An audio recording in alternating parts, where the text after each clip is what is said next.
A couple months ago, I was on a road trip of Ireland with a good friend, Jake Ferguson. Sometimes he goes by Jake Seamus, and he wanted to show me what he claimed was the most haunted house on the island.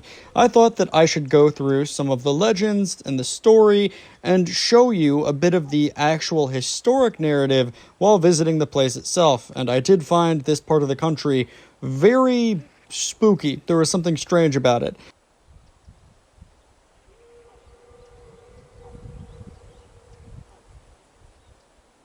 Now, supposedly, according to the legend, in the early 1900s, the Murphy family lived on the property, a couple and their 6 children, 1 son and 5 daughters. Miss Murphy's husband died in a freak accident, and a poltergeist became attached to the home. The family heard knocking at the front door, and every time someone would go answer, nobody was there.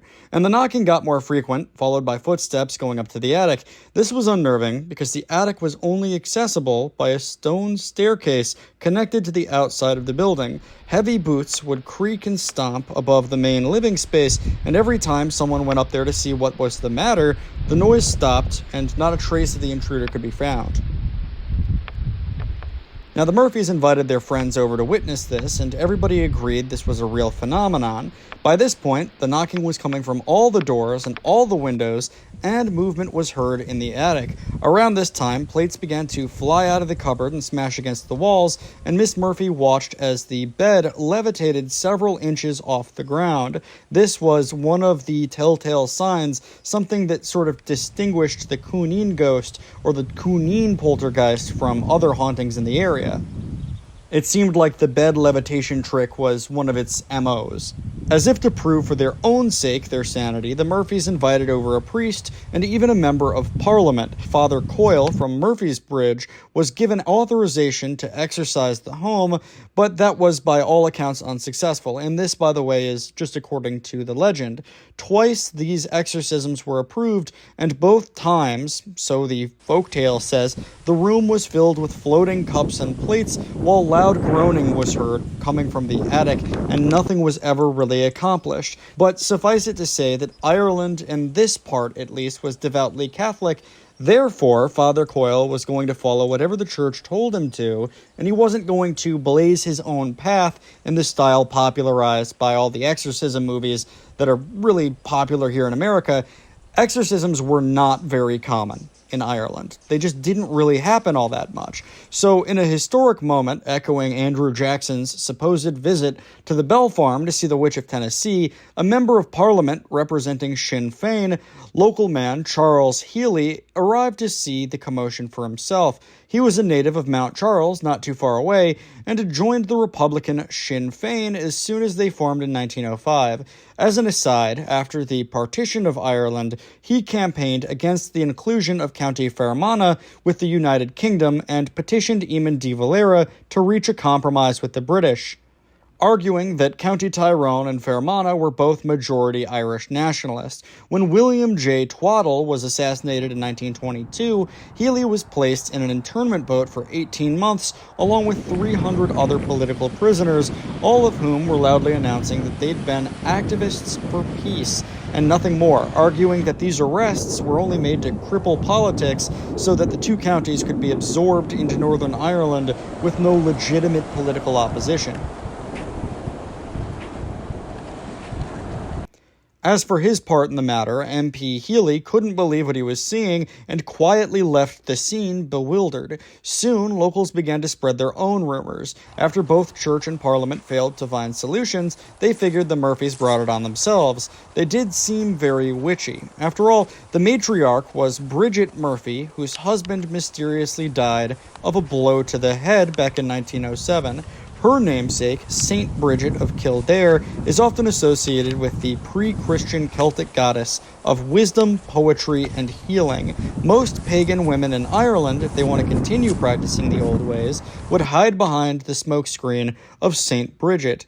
In the 1911 census, Bridget Murphy had 6 daughters and 1 son. The son was named James, and he was 22 years old, while her 6 daughters were named Anne, age 18, Mary, 16, Teresa, 13, Bridget, age 12, Catherine, age 7, and Jean Anne, age 3. There was also another son, Michael, who appeared as a 12-year-old boy in the 1901 census, but mysteriously, he was absent in the census of 1911.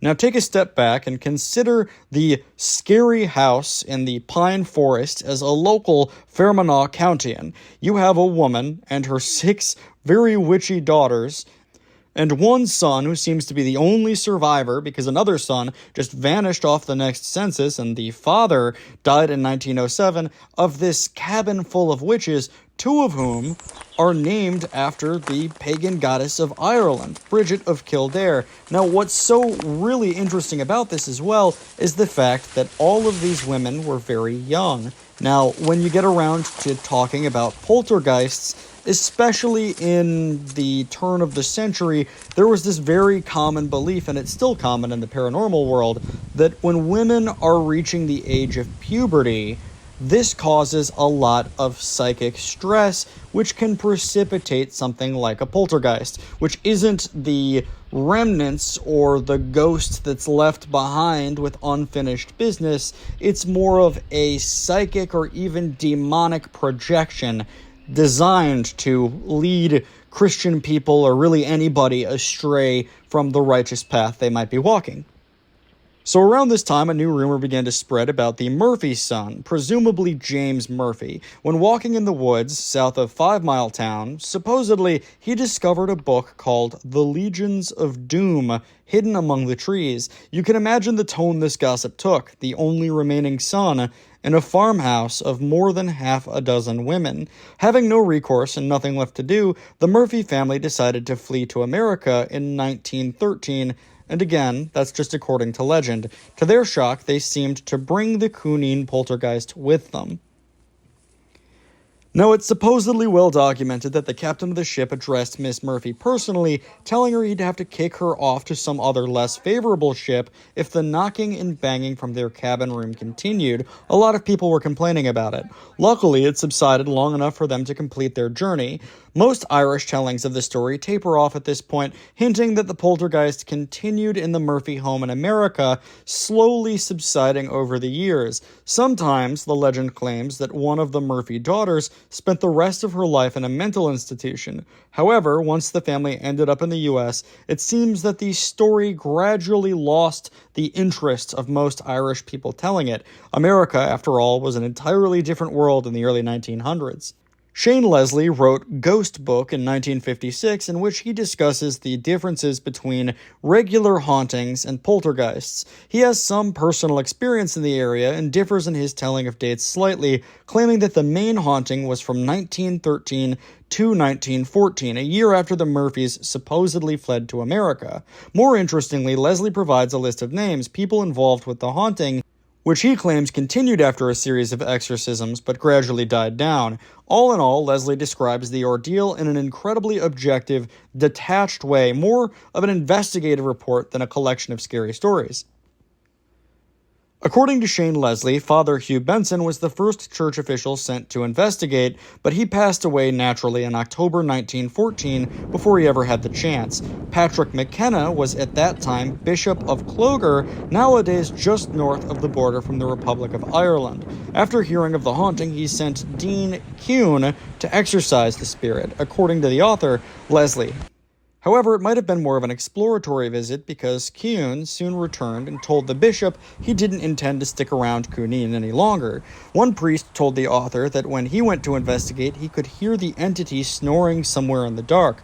Pillows were ripped from under the sleeper's head, and when he lit a candle, a human shape under the blankets would quickly collapse, leaving behind nothing but air, very turbulent, and he said it looked like a mass of snakes moving around. Shane guesses that this case followed many others in introducing a poltergeist, but not a ghost. A large number of pubescent girls, a death in the family, an apocryphal story of a pensioner being murdered at the farmhouse the same day he retired, which supposedly, according to the author, is untrue, but it's still something that contributed to the negative aura, the negative energy around this property, and this combined with the energy of the young girls sublimated to a sort of psychic projection, the Cooneen ghosts. And combined with all of this, you only have to look at the fact they included a Sinn Féin MP in the story. A lot of national anxiety was also bubbling underneath the surface as well, and much like the Bell Witch, this is something that really bubbled up to the surface of a turbulent period in that country's history. Pointing more to the idea that this was a precipitation of national ideology in the lead up to the War of Independence, Shane writes, quote, "It showed Protestant hostility to holy water, which seemed to infuriate it, for it played back the tune of Boyne water." Now, that's interesting because the Battle of the Boyne was fought, and essentially it wrested control of Ireland from the Catholics and gave it over to the English. William of Orange, the Battle of the Boyne. It's said that the parish priest was fearful of the home, as were most of the older religious folks, but the younger clergy were very eager to get involved. The book also claims that locals spread rumors that the family read occult books. Specifically, they mention the black art, but Leslie does assure his readers they were an ordinary, well-behaved family, and the children were well raised by a good mom.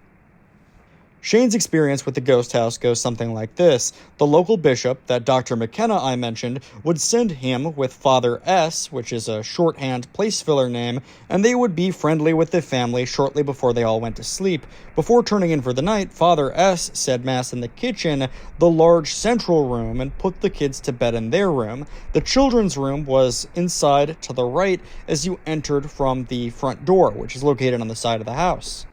Now, accompanying the author of Ghost Book, Shane, and Father S to the scene was a 25-year-old intelligent man, James, someone who wasn't really known to anybody else in the family, who was sort of along to see what might happen that night. Someone suggested to James that he pick up a candle and matches, so he went to the large central room.